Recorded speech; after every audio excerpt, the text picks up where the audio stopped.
Bien qu'il soit divorcé depuis plusieurs mois déjà, la hache de guerre ne semble pas encore enterrée entre Shakira et Gérard Piqué.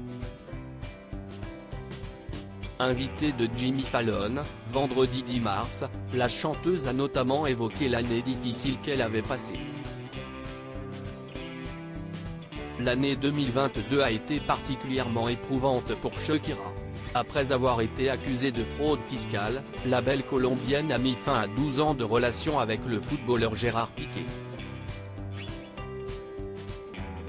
En juin dernier, le couple a en effet annoncé son divorce, et le moins que l'on puisse dire, si est que la séparation ne s'est pas faite dans la douceur. La chanteuse a en effet accusé l'ancien joueur du FC Barcelone de l'avoir trompé et aurait découvert son infidélité grâce à un pot de confiture. Depuis, les deux ex se livrent une guerre sans merci et la maman de Milan et Sacha règle désormais ses comptes en chanson. De son côté, Gérard Piqué a refait sa vie avec Clara Chia, une jeune femme de 23 ans. L'interprète de Waka Waka, elle, se concentre davantage sur sa carrière et sur ses enfants avec lesquels elle s'est installée à Miami.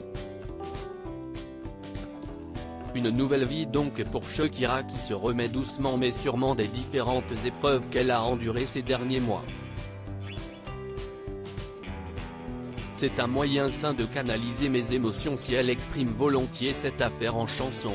La Colombienne ne s'était pas encore exprimée publiquement sur son divorce.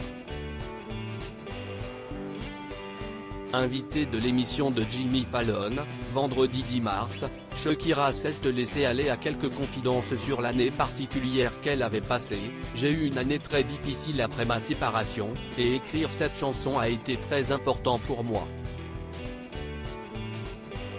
C'est un moyen sain de canaliser mes émotions, a-t-elle justifié. Elle s'est également positionnée en porte-parole des femmes qui ont vécu la même chose qu'elle. J'ai une communauté de femmes qui ont vécu les mêmes choses que moi, qui pensent comme moi, qui ressentent ce que je ressens, qui ont dû supporter tant de conneries comme moi.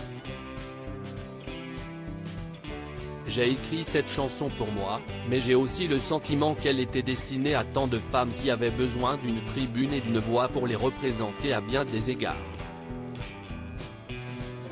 Quelque chose nous dit que toute cette histoire n'est pas encore finie.